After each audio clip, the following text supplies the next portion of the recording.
Flash flooding is ongoing or expected to begin shortly.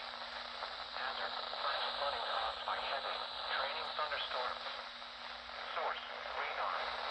Impact: flash flooding of small creeks and streams, urban areas, highways, streets, and underpasses, as well as other poor drainage and low-lying areas. Some locations that will experience flash flooding include Illinois, Wisconsin, Mason, Kevin, Gillespie, Winchester, Radcliffe, Carpenter, Guysville, Salem Center, Dexter, Harrisville, Darwin, and Youngsville.